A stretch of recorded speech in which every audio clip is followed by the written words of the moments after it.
A force P acting at an angle alpha 45 degrees from x-axis along xy plane prevents the pole weighing 375 newtons from falling. The pole leans against a frictionless wall at A. You're given the dimension x, 3.15, for z, 3.15, and y is 4 meters. Ayan. Okay, tapos itong P na to, so since 3D ito, itong P na to, nandito lang daw siya sa XY plane. So ibig sabihin wala siyang component sa Z-axis. No, kumbaga wala siyang forward or backward na component. Okay? So parang yan yung parang meron siyang parang support na parang merong P, no?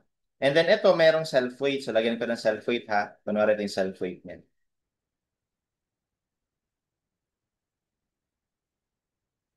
Yan. So 375 Newton. Okay? So ngayon, lagyan natin ng mga reaction. So dito, dahil ito daw ay frictionless wall, ang meron lang na reaction dyan ay normal force. No, normal force lang. So, bali, ang normal force ay palaging perpendicular sa surface of contact. So, that means pag ganito yun. Normal force at A.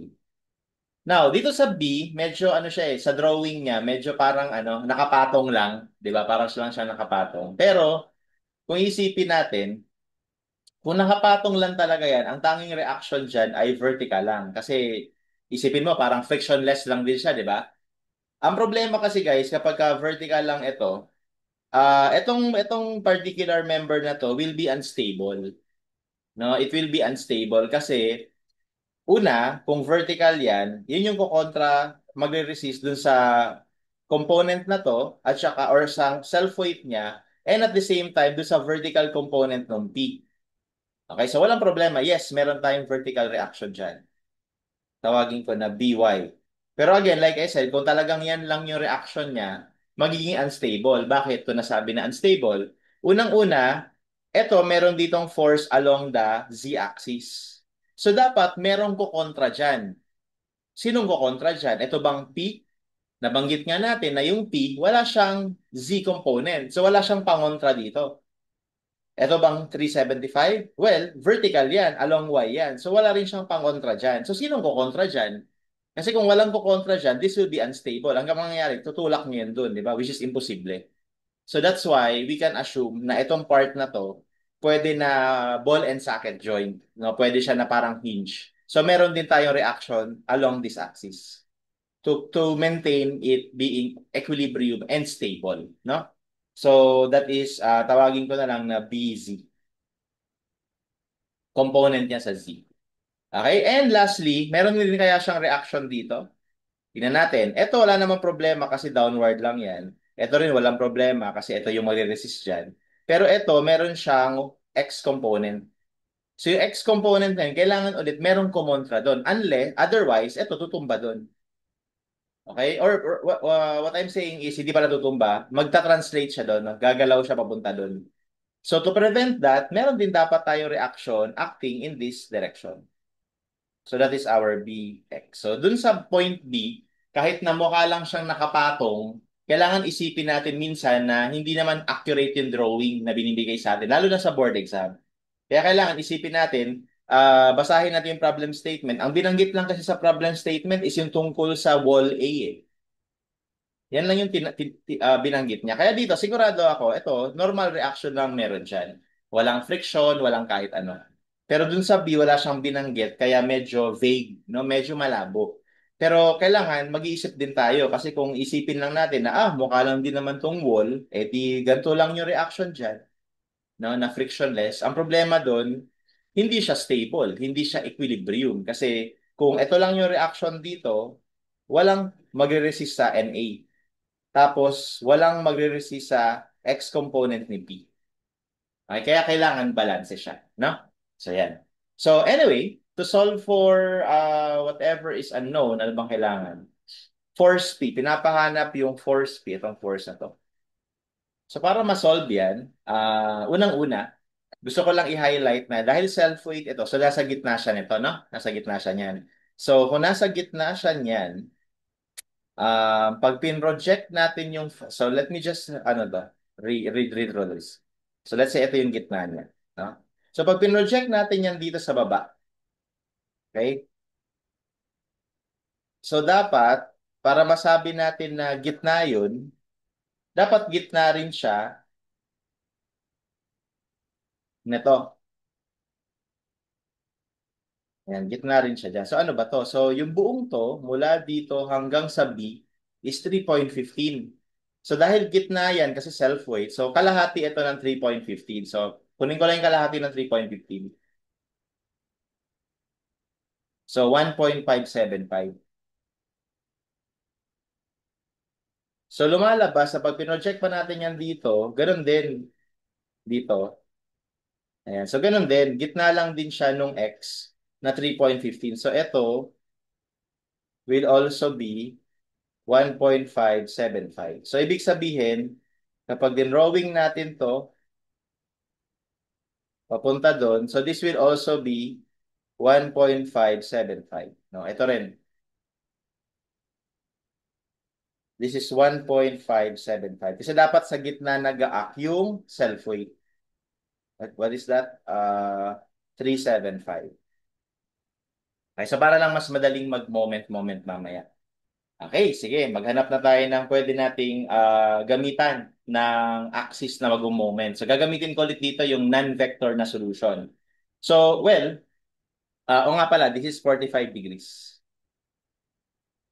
Okay, so ang nakikita ko dito na pwede natin pagka-interesan na mag-moment is sa B para hindi muna natin intindihin yung tatlong yan. Okay? So, mamili lang tayo ng axis. Pwedeng itong axis na to, pwedeng itong axis na to, no? Pwedeng itong axis na to na nakatayo. Okay, so ano yung parang pinakamadali na meron ka kagad masasolve. So kung isipin natin, kung itong axis na ito yung unahin ko, okay, yung NA iikot dyan sa axis na yan. Doon ako mag-moment sa axis na to. Kunwari lang, yan yung napili ko axis. So pag nag-axis ako siya, yan yung moment, axis where I would take my moment. Itong NA, iikot sa axis na yon, no? Which is unknown. Okay, yon. Tapos, itong P, i-breakdown natin sa dalawang components. Isang upward, isang to the right. Well, yung to the right, dahil parallel siya dito, wala siyang moment doon, no? Tapos yung upward, meron siyang moment doon. So, ang mangyayari ngayon, kapag ito ang pinili natin na axis, dalawa yung unknown sa isang equation. So, ayaw natin nun. As much as possible, mamili tayo ng axis na meron na kagad tayong unknown na masosolve. So, wag muna ito. Wag muna ito. So, ang dalawa lang naman ang unknowns natin, itong NA tsaka yung P. So, ngayon, ang naiisip ko, sasadyain ko naman na yung axis ko, ipaparallel ko dito.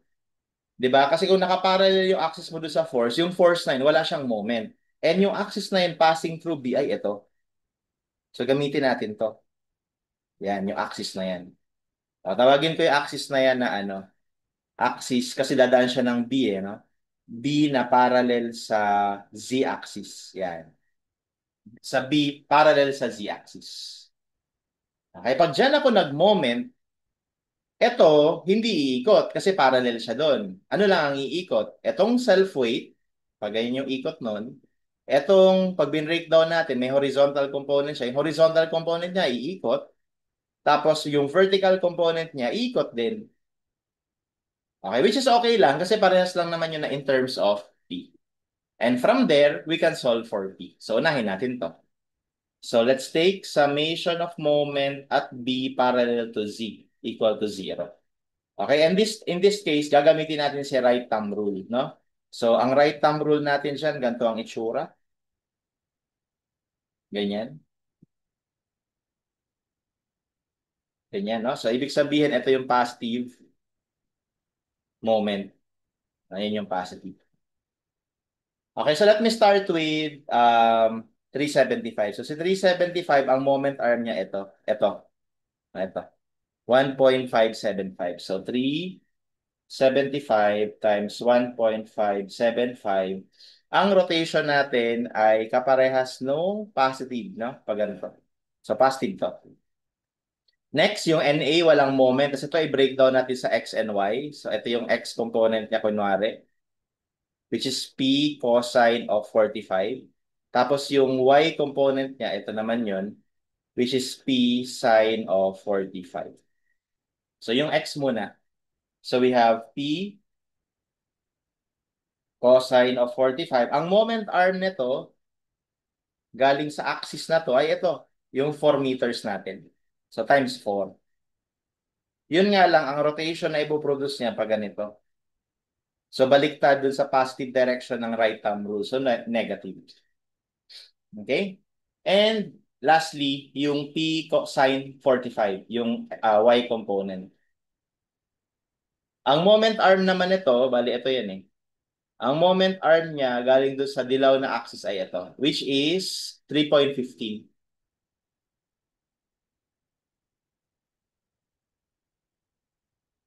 Okay, ang rotation na ipoproduce nito ay ganito. So baliktad siya sa positive. So negative ulit. And that is all equal to 0. Wala nang iba, na wala nang ibang force. Yan lang. So from here, we should be able to calculate for P. So we have 375 times 1.575 minus P cosine 45 times 4 minus P sine 45 times 3.50 equals 0. Okay, so P will give us 116.82 kilonewtons. Sorry, Newton lang pala.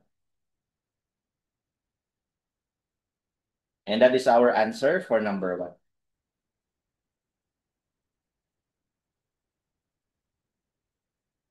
Next, number 2. Determine the reaction at the wall at A. So ito naman yung pinapahanap guys. Ito. Yan. So para mahanap yan, pwede ba tayo mag-summation ng forces na papunta sa Z? Kapag nag-summation tayo ng force, ang problema doon, ito, wala tayo nito. No? Kaya ang gagawin natin dito, mag-moment pa rin tayo. Pero this time, yung i-involve na natin to, si NA. So saan tayo mag-moment para ma-involve si NA? So dalawa, pwedeng itong nakatayo, passing through B, no? Para iikot ito, pag ganyan. Tapos iikot din to pag ganyan. Diba? Pwedeng yun. No? Tapos hindi iikot yung 375 tsaka to kasi patayo yung ginamit natin na axis. Or pwede na yung kanina, yung pag ganito. Kapag ito naman yung ginamit natin, iikot yung 375, hindi iikot to, tapos iikot yung Y component ni P, tapos iikot yung NA. So, bahala na lang tayo mamili kung ano yung gusto nating gamitin, no, na mas madali. Pero sige, ang gawin ko dito, yung nakatayo. So, yung axis na yan. Yan.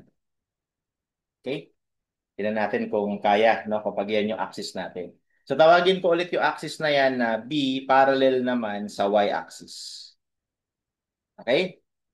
So, using right thumb rule, ang itsura ng right thumb natin kapag ginamit natin dyan ay ganito. Ganyan. No? So, therefore, ang positive rotation ay pag ganito. Okay, so ano ngayon yung mga iikot dito sa axis na blue? Okay, so yung NA. Ayan, iikot siya ng paganyan. Okay, so ikot siya ng so ang moment arm ni NA, bali ito yung NA, di ba? Ito yung axis na to. So bali yung distance na to lang. So 3.15. Kasi yung NA natin, ito rin yun eh. Kasi itong line na to nandito. So ito yung distance na to pinag-uusapan. So 3.15. So taking summation of moment about B, which is parallel kay Y, equal to 0. Using right thumb rule as our sign convention, so we have NA times 3.15. Ang rotation ni NA ay kaparehas ng positive na direction. So positive lang yun. Okay? So 375 hindi na siya iikot kasi parallel siya sa axis. Tapos itong P sin 45 hindi rin iikot kasi parallel siya dito. So ang iikot na lang ito na lang. So, P cosine 45, which is, ang P natin, 116.82 cosine 45. Ang moment arm natin ay galing tayo dito, tapos ito yung axis natin. So, bali, mula dito hanggang dito. No? Pag pinroject mo yan kasi dito, ito yan eh. So, bali itong distance na to. Okay, so that is just 3.15. No? That is just 3.15. So, therefore, this is times 3.15. Okay? And the rotation is negative. Kasi kung titignan natin yung manner ng pag-ikot niya doon sa blue na axis, pag ganito, baliktad doon sa positive rotation natin. Okay? And that's it. No? Wala nang iba eh. Okay? And by the way guys, kaya sinadya ko na ito yung piliin na axis kasi mas konti yung force na iikot. Hindi na kasi iikot tong dalawa eh. Compared sa dito ka, ang hindi lang iikot, ito lang. And then the rest, magro-rotate. Ito. So medyo mas marami ng konti. Pero same lang dapat yung sagot. Okay, so check na natin anong sagot, anong NA. So that is all equal to 0 by the way. So this is going to be canceled out. Kasi same lang ng value. So lalabas ngayon dito is yung x lang cosine of 45. And that gives us 82.6 Newton.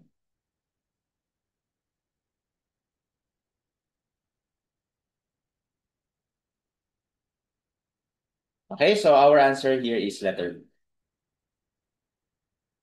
Alright? So lastly, calculate the vertical reaction at B. So bali, ito lang yung tinatanong dyan, yung By.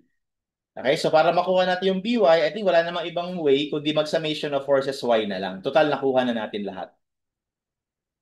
Okay, so summation of forces Y. So taking summation of forces Y equal to 0, assuming upward positive. So we have downward na 375. Then we have upward na Y component ng P. Ito yung P sine 45. So 116.82 sine of 45. And then ano pa? Yung By na. In-assume ko lang na upward yung By. So plus By. Okay, so solving for By, that gives me 375 minus 116.82 sine of 45. So that gives us 292.4.